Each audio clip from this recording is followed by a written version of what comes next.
Have you ever felt like no one truly knows who you are? Not even you? You smile when you're supposed to.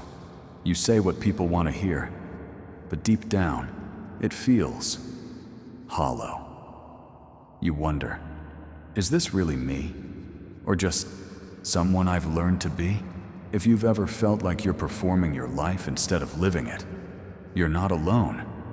There's something beneath all your habits and choices. Something invisible but powerful. It's called the false self. It was built to protect you, but now it controls you. And the worst part? You didn't even know it was there. Today, we're peeling it back, layer by layer, because beneath that mask is the real you. You weren't born pretending. You were born real. But then, something happened. Maybe it was the look of disappointment on a parent's face. Maybe it was being ignored when you cried.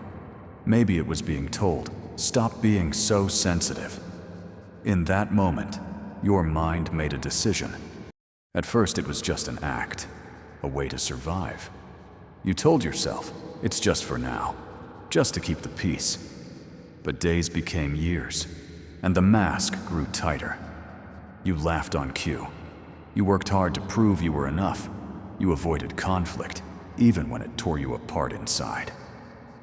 You became the good one, the strong one, the quiet one. All roles in a script you didn't write. And then one day, you forgot it was a mask. Now, when someone asks, "Who are you really?" you hesitate. You search. And you don't know. Because the false self wasn't just a defense.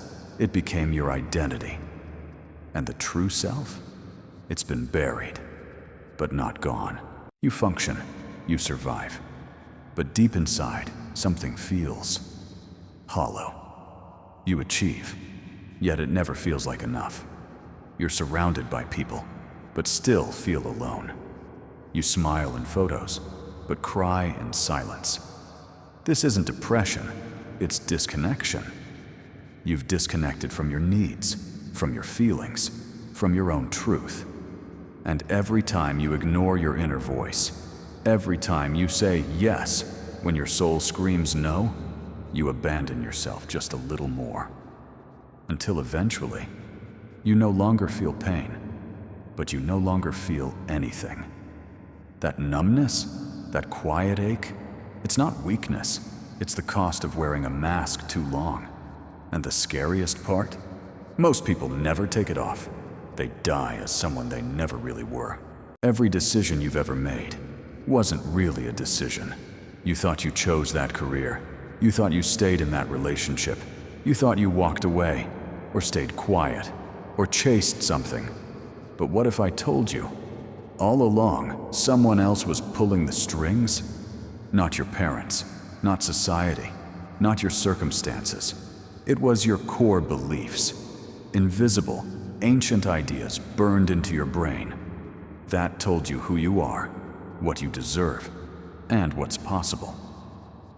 Beliefs like, I'm not good enough. If I speak up, I'll be abandoned. Love has to be earned. These are not thoughts. They are laws inside your mind.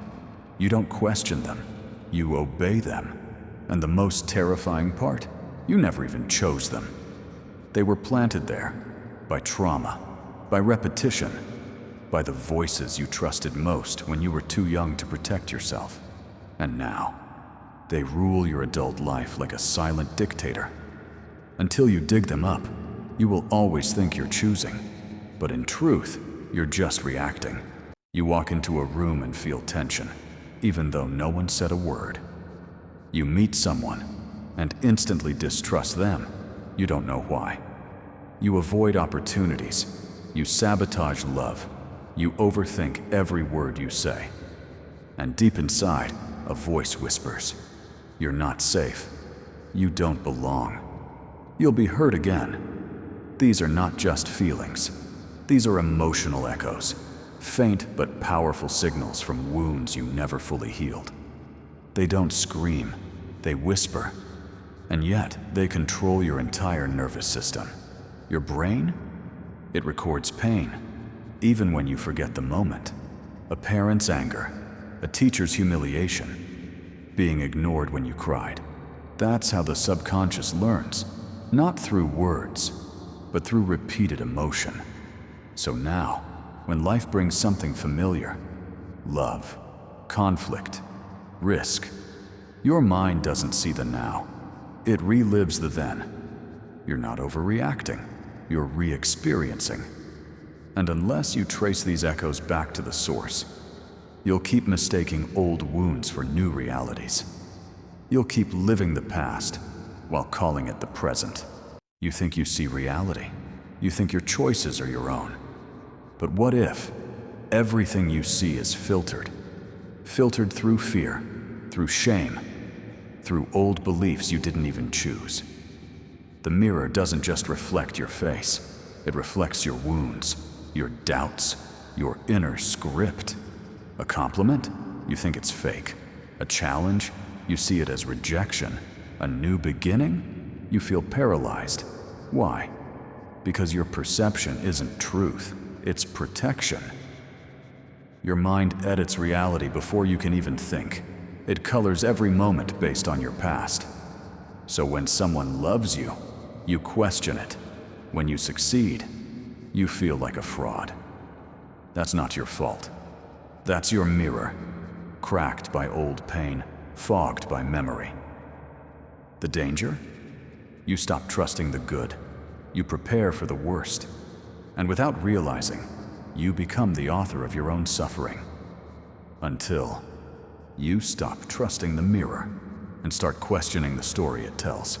You wake up, you brush your teeth, you go to work, you come home, and repeat. But somewhere deep down, something aches. You feel trapped, not in a prison of walls, but of routine, of roles, of expectations. You were taught what to want, told who to be, molded into what was acceptable. And so, you obeyed. You played the part. You smiled for the world, while dying a little inside. That's the invisible cage, the one you can't see, but you feel every single day. You don't scream, because you don't even know you're caged. You just survive, number obedient, lost, and you call it normal. But what if I told you that cage was never locked, that the door was always open? But fear whispered, stay where it's safe. That's how the mind traps you, not with force, but with familiarity. You stopped dreaming. You stopped questioning. You stopped living. But the cage isn't real. It's a script, a belief, a lie you never chose, but keep repeating. And now, it's time to remember who you were before the cage, to escape not with your body, but with your mind. You were born pure, blank, unwritten, a canvas full of possibility. But soon, the world began writing on you. Parents, teachers, society, even silence had its lessons. You were told who you are, what you're worth, what's possible for you, and what's not. And so you became a character in a story you didn't choose, but memorized so well, you thought it was you. But what if you could drop the script?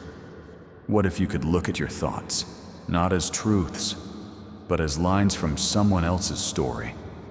You've been reciting pain like poetry, living beliefs that were never yours, running patterns passed down from generations, wounds you never asked for, but carry anyway. Rewriting the script isn't easy. It's terrifying. It means killing the false self and facing the unknown. But on the other side of that terror is freedom. You don't have to be who you've always been. You can question. You can change. You can choose a different ending. You are not the script. You are the author. Pick up the pen and begin again. You've seen the illusions. You've met the shadows. You've walked the corridors of your own mind. And what did you find? You found the child who wasn't heard, the teenager who built walls, the adult who kept smiling through the pain, You found the truth, that most of your life was lived on autopilot, driven not by choice, but by unconscious survival. But now, the fog has lifted. You see the strings, you see the patterns, and most importantly, you see the scissors in your hand. This is the moment of awakening, not a loud explosion, but a quiet realization.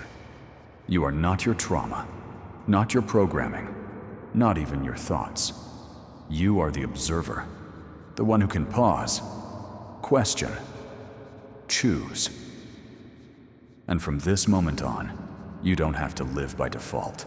You don't have to convince anyone. You don't even have to be understood. Because true power is not in controlling others. It's in reclaiming yourself. The mind will try to pull you back, to familiar pain, to old stories. But now you know the truth. You are not trapped. You never were. You just forgot that the key was all within your hands.